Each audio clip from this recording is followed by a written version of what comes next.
Hello. Hello. Welcome again to the Project Failure Files.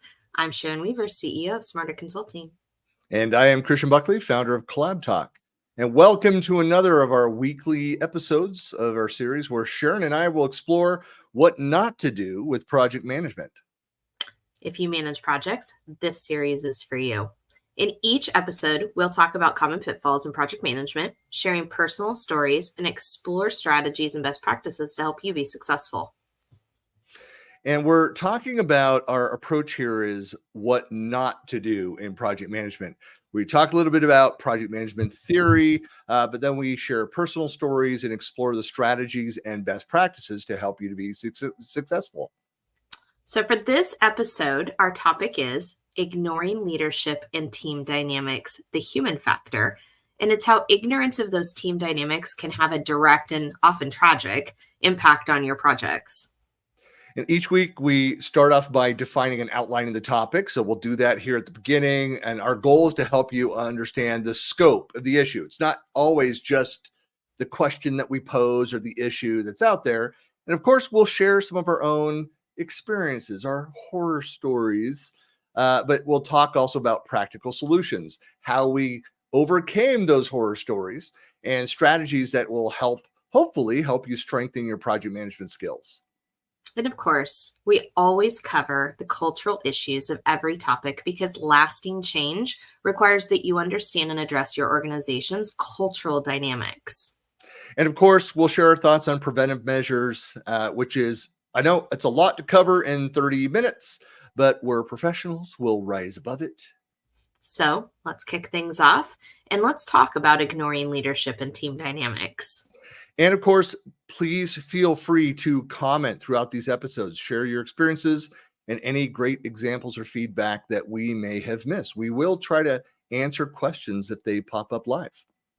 All right, let's get started by talking about what not to do.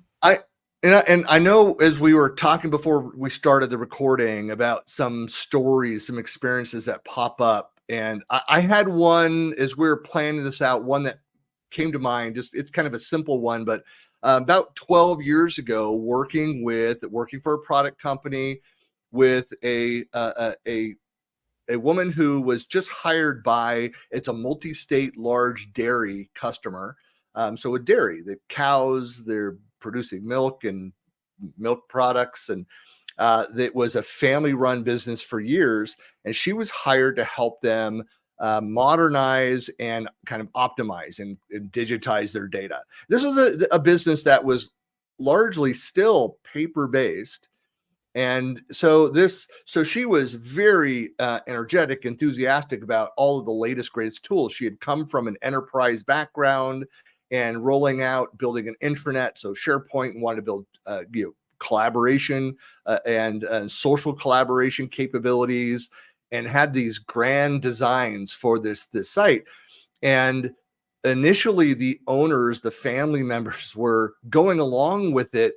And my read on it, demoing our governance and administration tools for them, which they were interested in, and they ended up buying as well. They did need the capability, but I really tried to temper her excitement for all of these things and had a couple one-on-one conversations with her where I said, like, I'm getting a different read of, like, they're nice here. I said, you should be careful.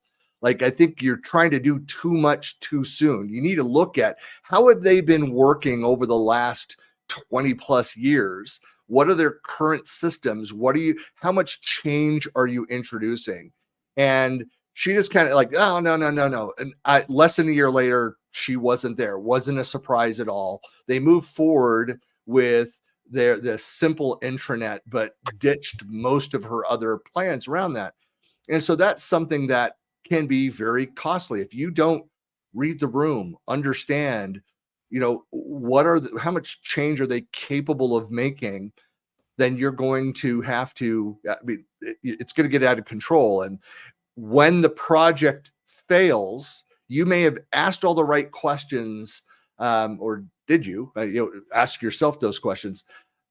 Ultimately, if it didn't move forward, they point the fingers at the PM who didn't catch those things, that didn't ask those questions, that didn't adjust to the culture of the organization.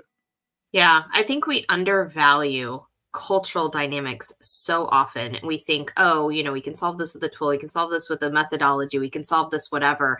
I liken this to, I don't know, do you remember the show where they swapped parents? They would have parents and they would swap them and put them into different families. And they would, of course, pick the ones that were most extremely different because that really gave for good television. But I think about this a lot, especially being a consultant, is I think sometimes we are so used to a certain culture. And as consultants, we get to see across this in different viewpoints. We get to see different people in different cultures, different leadership styles. And I think, the absolute biggest horror story is this idea where we don't understand that different places have different cultures and they should be seen that way and managed that way. What we do is we like to go in and we take our experiences and our preferences and our cultures, and we go into a place and we think that because we're a certain way, they should be that way too. And I think one of the biggest things to not do is to assume that every culture is the same, or that every culture is like you, everything is led the way that you do, or everything is led the way you're used to. Because at the end of the day, every single place has their own way of doing things. And so I think being open-minded to that really helps. And part of that too is the leadership style of your stakeholders, of your CEO, of your VP, of your direct manager. And I think that that's a hard lesson learned for a lot of people that are, especially if you're, kind of mid-manager and even senior, you've been in the space for a long time. You're there, you have that depth of that experience. You still need to understand, what can I really do within this organization? That's part of the problem with getting hired in or taking in a new client. You really need that work. You need those billable hours as a consultant. You're excited about that new role, but you need to go and look at, like, what is the leadership style? I mean, I know managers that I don't work well with, the styles around them. How much are they looking for ticket takers? Somebody who says, like, do the things and only the things which I tell you to do specifically. Like, Sharon, I don't do well in that environment. No, I don't think we're encouraging perpetuation of bad habits either. I mean, I don't think that's what we're saying, but I do think you should understand the culture that's around you, because there's going to only be so far that you can move within that culture, at least quickly, right? So, I mean, sometimes you can do things over a long amount of time if you kind of get to know the culture and you know what you can do and what you can't do.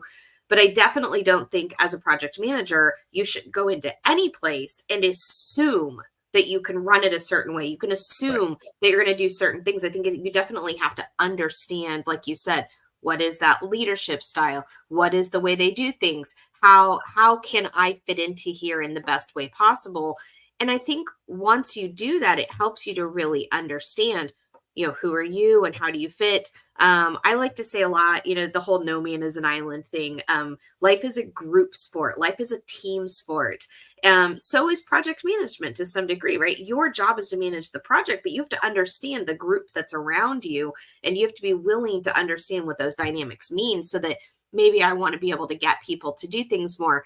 The story that I think about is, I actually have gone into many software development groups where I was brought in to get the team under control, right? And so the whole idea is really, how can we do better? How can we make sure that things are going the way they're supposed to be? Not that anybody was doing anything wrong. It was just more, how can we shift these dynamics to be more successful? And one of the places I went in, I put a little bowl of candy on my desk. They were struggling with getting the development staff to really, update the project manager and turn in their information and things like that.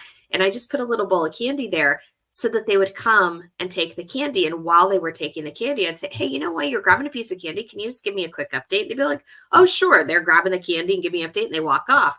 All of a sudden, I had a lot more updates than we had before. So, I mean, that wasn't even so much that anybody was doing anything wrong, more than just understanding the cultural dynamics of how they like to do things and how they like to work. It's funny. I mean, and there is a difference between the leadership styles of the way that they've been run kind of top down, and then the team dynamics, the cultural aspects of both. Are cultural aspects of the organization. But both of those are important. I mean, that's something that whether you're an outside consultant brought in, or you're part of the enterprise, you're a PM on the team, or you're a manager in the organization. As an outside consultant, we look at as part of the discovery process. That's something that we look at. It's when you're thinking about your communication structure, your reporting, dashboarding, how do you want feedback? What's the style of management of the stakeholders, the people that are paying the external consultant bringing you in, or your management structure, and you need to align with that. But then below that, you need to also look at, how does the team interact? What are the roles, the relationships, the styles? Is there a methodology? What are the norms? I guess is the best way to say it. What are the project management norms in an organization? It doesn't mean that they're right. It doesn't mean that you can't make change happen, especially a lot of times when we're brought in from the outside. And I know that you do this as a consultant. I've done this as an independent. It's a lot of times it's to help them mature that structure, and so that's one of the reasons why they're bringing you in, not just because of your subject matter expertise and whatever the project is, but hey, we want to be better at this, so we don't need to bring in the outside consultant each time. So that should be part of that read. That should be something that you're constantly looking at. I always mention him. I'm a big fanboy for W. Edwards Deming. One of the things that he talks about in ongoing operations is you're continually looking at what is that process? What are those norms? What can we do? Where are the inefficiencies in these norms? How can we change? Pick your battles. Don't try to, as we've talked about in other episodes, boil the ocean, try to change too much too quickly. Unless the culture, and likely it doesn't, unless the culture accepts that and likes to move fast and do a lot of change. Here's the secret. Even if organizations say we're really good at change, they're not as good as they think they are at change. And so you need to, again, be careful, slow, methodical in making those changes. Yeah, and definitely don't. We've talked a lot about it. Don't assume things, but don't try to fix something with a tool. Don't try to fix something with a technique. Don't try to fix something with a methodology. I know especially brand new project managers get real excited. We've talked about this a lot. Brand new project managers get real excited. They get real enthusiastic. I learned this new tool. This new tool is going to solve everybody's problems. Or I learned this new technique, or I learned about this new methodology, and I saw how it helped this one industry, or this one company do amazing things. And so I'm going to come in and I'm going to shove this tool, this methodology, this technique, I'm going to shove it right on top of this team because I know it'll solve your problems. And I'm not saying that tools and techniques and methodologies are bad things. I think they're good things to have as frameworks, but using them to solve problems is always a what not to do. Instead, it's understanding what you have and how to use those things so that you can understand what the real problem is and then use those things in a way that makes it better. This is a key difference with that idea of ticket takers. And hey, look, there's nothing wrong with that. I've worked in operations and support organizations where in support, you're driven by the metrics that you're measured on. How you're paid is based off of closing tickets, how long does the meantime MTTR, mean time to resolution of those support tickets, like so important. I get that. But when you're looking at developing as a PM and a PM type function and building a career, where you start to stand above your peers in that ticket taking model is to be more structured, be more self-aware of here's how I work within this organization, here's the culture, and then helping develop those best practices. So going back to kind of the two sides to this, leadership skills versus positive team dynamics and how you can build those things up.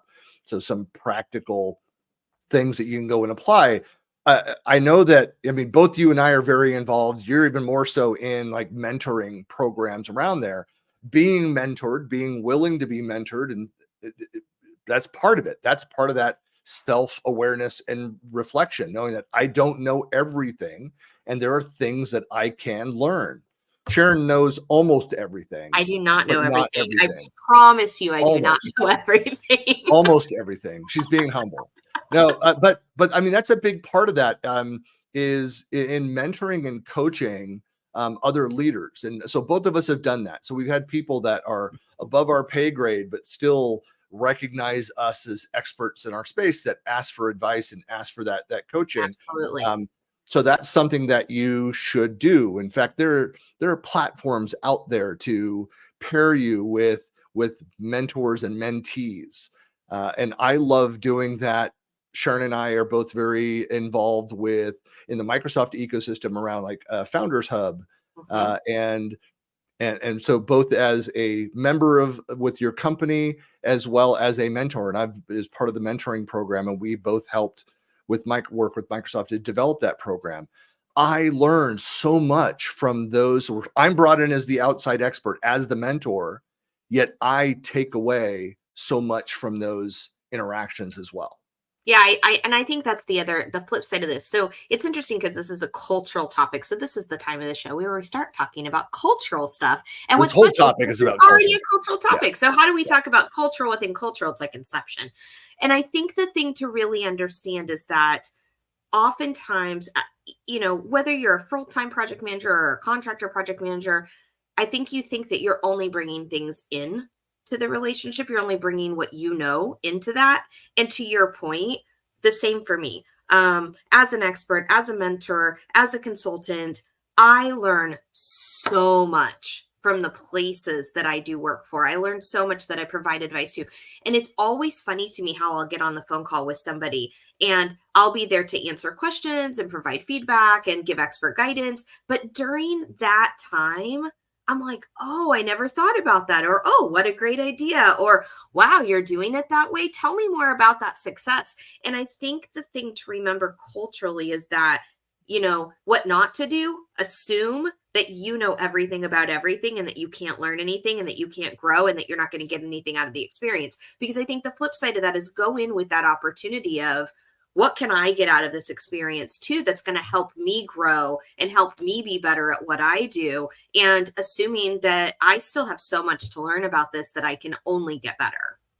We're talking around this, but I know I've read books on it, the whole emotional intelligence side of this. Mhm. That's a key aspect of this, where you're talking about working with leaders, or you are a leader, or the team dynamics. It's about you want to raise the emotional intelligence level across that, because what does that come with? That means that we are more adaptable. We are considering the mental health and well-being of our people.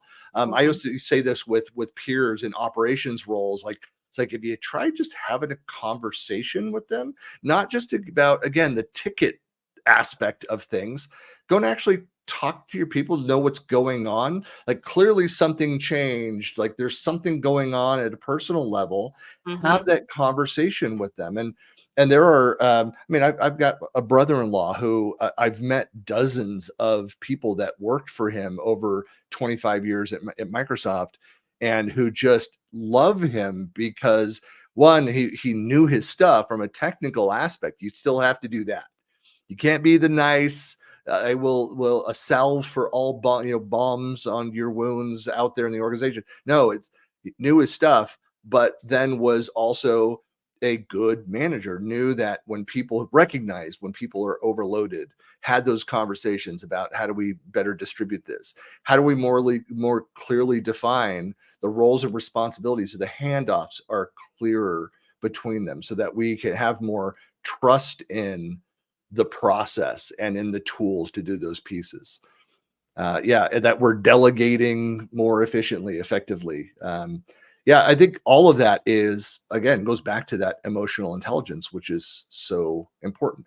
That's actually something I think about. I ask questions about when, in the past, where I've interviewed for jobs and roles. And like everyone else, sometimes outside of that, there was stunted emotional intelligence, yet the opportunity to learn and the money was excellent. And so I went and took those jobs and regretted later because of the cultural aspects.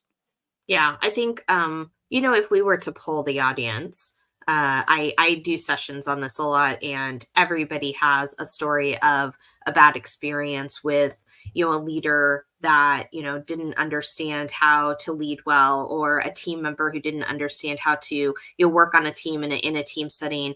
There's books dedicated to this. There's little flyers on the wall that we put, like, good leaders do this and bad leaders do this, and good team members do this and bad team members. I mean, there's all these things that are dedicated to really understanding, good solid leadership and good solid team dynamics. And I think when we talk about project management kind of as a whole, it's really understanding all of those things, like you said. So emotional IQ is very, very important.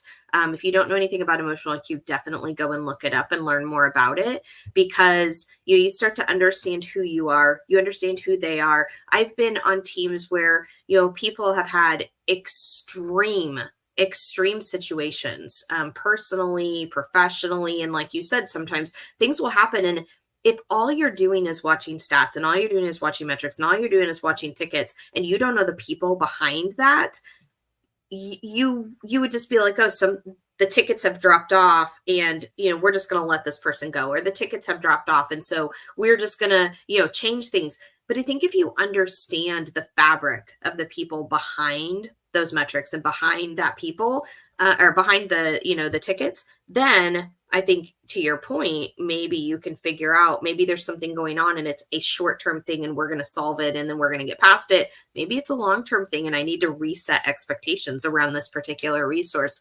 I think there's a lot to say, leadership level, that the project manager has influence between stakeholders and maybe the people who are doing the work in a way that other roles can't sit in between and kind of manage those expectations. So maybe there's expectation management that you need to kind of get into too. It just made me think of this too. So this was 15 plus years ago, but I went through a leadership development program for just over a year, as a company, and they're only in a few regions. So while I'm give props to them, it's called Pathwise. And it's available in the Seattle area and the San Francisco Bay Area. I think they're out in New York as well. It might be in some other regions now. But the whole idea behind it, and it was built by a psychology major who went into project management, worked at Boeing, so one of the founders. So he had IT project management, that skill set, and one of his close friends who went the psychiatrist route, so prescription giving out, like that side of psychology, and the two of them developed this Pathwise leadership development program. And the core of that was, first to understand yourself, to understand, like, here's my style, here's where I perform the best. And that's something that can be very hard to do. And I don't want to get into Freudian personality types and like all that kind of stuff, but it is sometimes it takes a certain level of emotional intelligence to be able to even recognize and be truthful with yourself about, I'm good at this, I'm not good at these things. But when you have a clear picture of yourself, where you perform the best, the second part of the training, and it's an excellent activity to go through, is in recognizing the styles or the personality traits of other people. And the whole purpose of that, of knowing the two sides, is not to be judgmental of other people. And although they are, of course, inferior to your own style, no, but it's to understand then how my style works with this person's style. I can be most effective in these ways. Mm-hmm. And it takes training. It's not something you can go read a book and go and apply. It takes active practice in that to recognize, to identify the various styles. Like that's if you want a master's program in reading personalities and incorporating that into your leadership style. I think it's a great path to follow if you are looking at that next step. How can I improve myself as a project manager? Mm-hmm. The reality is that we just need to be more self-aware and be more communicative with people about what is the best way to work. What do you need to see? What's your preferred method for this thing? And then be able to iterate on those things. Like I've talked about in multiple episodes about this idea of working with the leadership team and say, what is the best way that I can communicate the project status to you on a regular basis? What's the frequency? Where, what are you looking for from that? And that's where a couple different organizations, I talked about Hewlett Packard and Microsoft, this 4-blocker model, this simple view of those things, so that the leaders could look at it and understand, here's what the PM needs from me, what I need to do, what we're waiting for, where we are in the overall flow of this project. It goes back to the tools, the tracking, the project and portfolio management, the visibility of the projects, all very important. But the fundamentals are of that, to make that work, is that we understand our roles and responsibilities. We have a communication strategy. There is transparency around what is happening here. And that if we're regularly having a conversation, and a leadership, a stakeholder, a person is increasingly uncomfortable with the direction a project is going, that they have the tools, the methods to provide that feedback, those feedback loops. And I think that is, when I think of preventive measures for these things, I think of, like, are you regularly assessing, like, what's the state of things? Not just talking about the project, but talking about the state of the process, of the way that we're doing the work that we're doing. Can we be more effective? Can we be more timely with these things? What's missing this information to allow people to make decisions or to be aware of where they are? I love having there's the proactive methods. We have the weekly, monthly, bi-monthly, whatever it is, project meetings, but there's also an anonymous feedback mechanism where that people can suggest things. There's having an open door policy where people know, and this goes back to the team dynamics. There's one thing to say you have an open door policy. I've worked for many companies that say they have that, and that you don't feel like you can go in and truly speak your mind and be open about things. And so developing that in your culture where people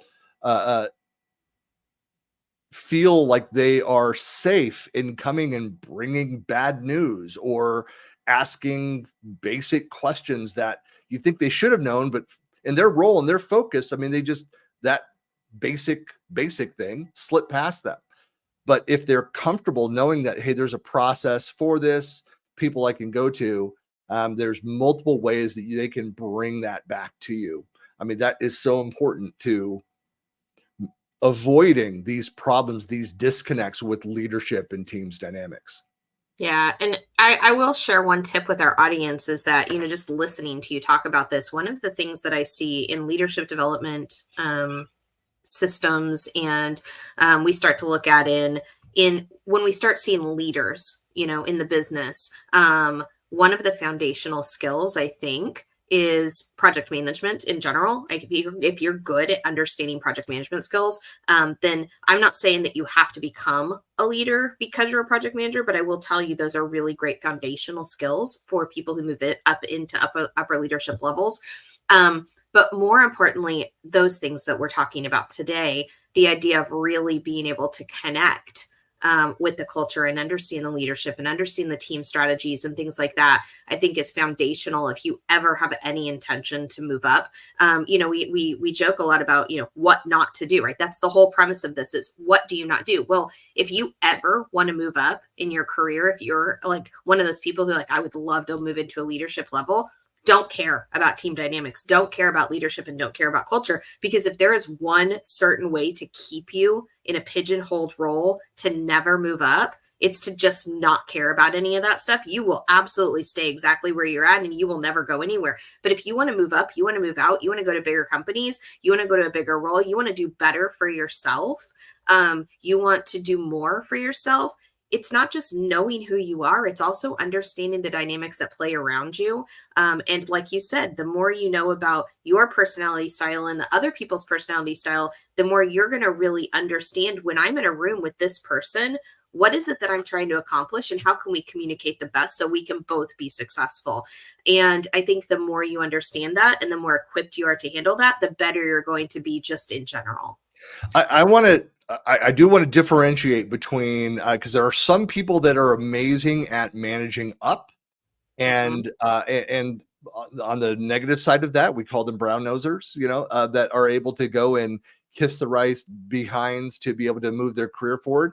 But then there are people that are really good at, and on the positive side of that, are of reading the room, of understanding the audience, and communicating, and again, recognizing, here's the leadership style, this is what we need to go to do to deliver this, but as a team activity that we need to all move across them. And those are those people, again, that we gravitate towards. They're good at that. I'm not even saying I'm good at that all the time, sometimes. But I think it's funny. I was writing down a note here about an episode that, Sharon, I think we need to add to the list, but talking about that individual contributor path versus leadership, and what stops it, what we do wrong around that, because there's absolutely nothing wrong with being an individual contributor and wanting to 100%. stay. In fact, I would argue that half or more of people that are in people management roles should never be in people management roles, that they were a good individual contributor, that somebody then translated that as good leader. Yep. And Happens they are all the very time. different skills. Oh yeah. Yes. Yeah. It's all about using your powers for good and using your powers for the things that are best for you and finding the best fit for you. I mentor and coach on this so commonly. People come to me and say, I want to do XYZ. And I'm like, well, what's right for you? Not what do you think is right, but what is right for you? I absolutely think that's a fantastic topic. Yeah. Well, I think to wrap up here, just to conclude the thoughts here, I think you said it well towards the beginning. The success of your project largely depends on the human factors of the project. It's not about the technology. Technology is important. We all love technology. But when you think of people, process, and technology, we often put technology at the top, process at the middle, people at the bottom. And it's the exact opposite. You can have outdated technology and have good enough process, but have fantastic emotional intelligence of the team, of a great organizational culture, the team dynamics, and find success. When people are at the bottom, it doesn't matter how successful the technology is, you will fail if people aren't on board. So yeah, if you want to significantly improve the chances of success of a project, then you want to foster a positive and productive team environment, where you effectively navigate the complexity of the leadership dynamics. Do it as a team rather than alone. Yes. Well, that is it for this week's episode. Please be sure to follow us and subscribe. Of course, you can find us out on X. You can also go and find conversations happening out on our Facebook group, Project Failure Files. And of course, all the past episodes are out on YouTube, out on my YouTube page on Buckley Planet. So please, and this is weekly. In fact, we were talking about that. Sharon was complaining about the weekly schedule. And I reminded her, who picked Monday for the weekly show? Really good day. These are weekly.